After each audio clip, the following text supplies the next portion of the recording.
didn't plan for it, because something may come up that we're like, oh, we need to take it in and start talking about that in closed session, so that way you have enough information to be able to talk about it when you get back outside of the session. But sometimes it may be that we don't even list it for executive session, but that's why you have that agenda language at the bottom of the agenda that says, any item on the agenda, we can take it into, for any necessary reason under the Open Meetings Act, to go into closed session. A lot of times it might be attorney-client confrontation.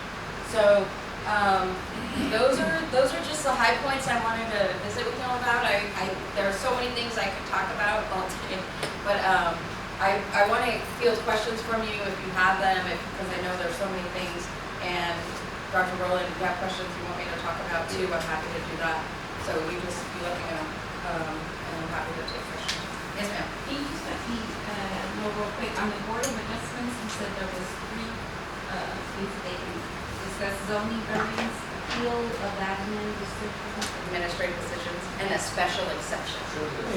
That's the special exception is a rule under the, there are certain things that the city can identify what a special exception can be by ordinance, and there's also things under the statute. It's a quirky little law, so we have to help navigate on the legal side to help work through what a special exception might be, but it's related to zoning. It's related to zoning. You said that doing the process for planning and zoning, next week we're going to have, scheduled to have a planning and zoning meeting. Will Chief be there, or will you bring that up? Or? I don't, so we need to organize that. One of the processes, so since I've been here, I have not been asked by anyone on planning and zoning for any advice on anything. Because, well, the reason I'm asking, because, I've only gone to one myself, the days that last month. And they're going to have one this coming week. They do have some good ideas and stuff. Even like we're talking about, different areas having commercial zoning and stuff, and how to bring it together. You hit on that earlier. I do agree we need to have a process and everything that they go through. Like I was at a council meeting a month ago or something, and they had gone to planning and zoning, and I didn't even know this, and they had requested a variance for something, and we didn't have anything that was telling us that, or I didn't. I didn't know anything about it other than what I saw on the piece of paper. And I said, guys, why don't you write up something and say you recommend it or don't recommend it? And I think that's, hopefully that's what it's doing. No, the variance doesn't go through planning and zoning. Right, but you were saying It's just an application that goes to the city, and then you have to have a board of adjustment. Okay, and that's good to know. See, that way we can tell them that and say, okay, we're going to do a variance. You can't do that. It needs to go, over here. I think it was, if I remember correctly, it was a zoning variance on maybe a setback or a commercial. No, it was where this area is already zoned for commercial, and they wanted to keep it residential. Oh, that's right, yes. I remember that. And we don't want to go backwards, right? Well, if we want to have a new conversation about rezoning, that's different than us saying, these are the zones that have been here forever, and we want to change it for this one person. What does that do for all the other people that you denied? So process that we're going to try to put in place. Planning and zoning is an interesting thing because they have statutes, but so what we did is they put in an application for planning and zoning. There's a fee and an application. That actually went to the city secretary. Why? Because she's the person in there, or it can go to the permit person. But it goes to one of those 2 people. Once the application is received with the payment and the full completed application, meaning just like what Ms. Eckert shared about, some of them need drawings. We have where people are moving in mobile homes or different types of things. You need drawings, pictures, all these things. That's a completed application. The permits person, the clerk, would do an Excel spreadsheet that had columns. Did they fill out the application? Yes. Was it verified? Yes. Did they pay the money? Yes. After about 10 columns, if it was completed, then it came on my desk. Because I said, why would I even want to halfway look at an application that was incomplete and then people would say, hey, you're picking and choosing. So it didn't get to my desk until it was checked off. Then after it's checked off, guess who's scheduled? The permits clerk then reaches out to the president or board chairman of planning and zoning. Hey, we have 2 completed applications that are ready to be on your agenda.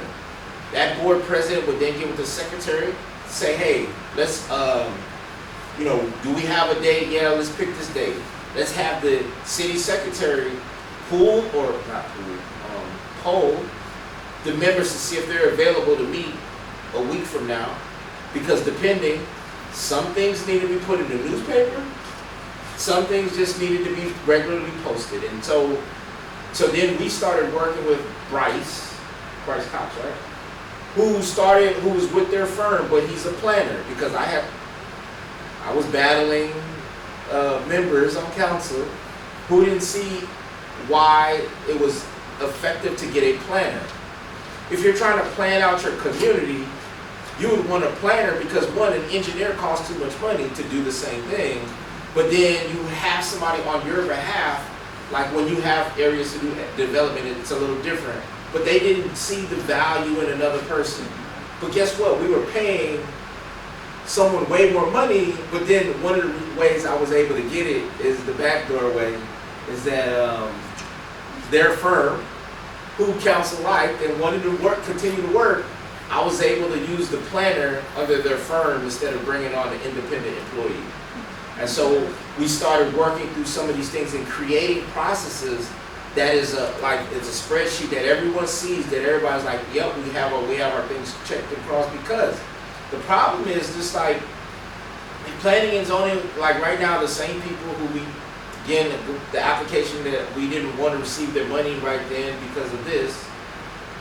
If planning and zoning does something, even though they may or may not be covered, like some of these commercial owners got money, so they take us to court.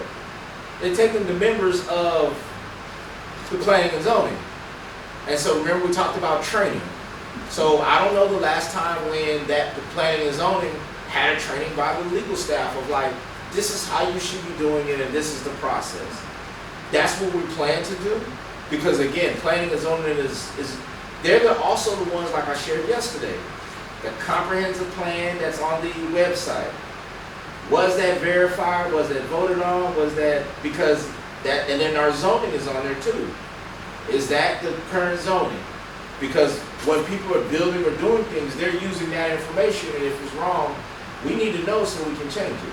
But planning and zoning is the one who brings that process to life.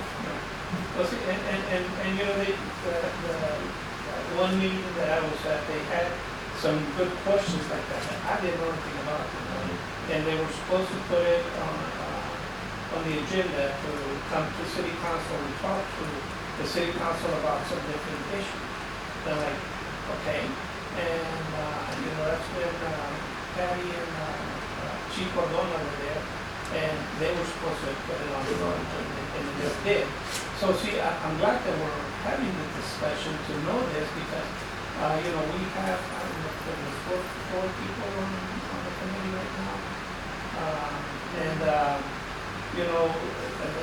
they had some good ideas, and they even talked about getting a planner. They said, I don't know that they wanted to pay for one, but we really need a planner to help us develop, a plan for our cities. And everything that we're talking about here, they've already discussed the thought about it also, So it's not like they're not working on that, it's that we're not communicating with them, and I think that's what our problem is the communication. That's why I said, we're gonna be working on, are we at least gonna go and hopefully be at their meeting and talk to them about that and says, look, we're gonna give you the process you're supposed to be doing, because that's what we need to do. I think we're going in the right direction, but we have a committee there. Let's educate them, like I said. We're gonna get on their schedule to try to talk with the president or the secretary prior to the meeting. We'll go to the meeting But one of the other things is what I learned, like the hard way. The state statute, like they have time limits. And so for cities who've been doing some of the things that we've been doing, guess what? If I put in an application and you fail to like act on so many On days, plats. or on a plat, Platting. it's like it's automatic, right? So there are some things that again we're going to do to be able to like get a process for platting, process for permitting, so everybody knows that.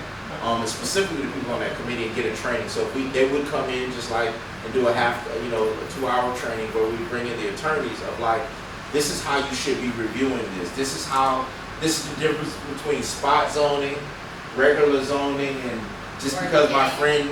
It's not a variance, right? It really needs to be, we need to amend the whole zoning code because this is the way the process should be. It shouldn't be a variance that way. It should be related to zoning. If it's identifying what really would be a variance issue versus a planning and zoning, or platting. Right, Planning and well, zoning. for like planning, the plan, the zoning can, I guess, look at it to see what the location is, but if you're actually gonna report a plat, I think the engineer that we have should look at the plat to make sure all the information that's needed is on there. I mean, the only reason I say that, I worked for an engineering firm and we did plats. Yes, so that's true. It and- works with the engineer, and you also work with the planner Right, to yeah. be able to properly evaluate the compliance with the code Right. and with the platting requirements for whatever zone it might be going in, Right. et cetera. Yes, sir.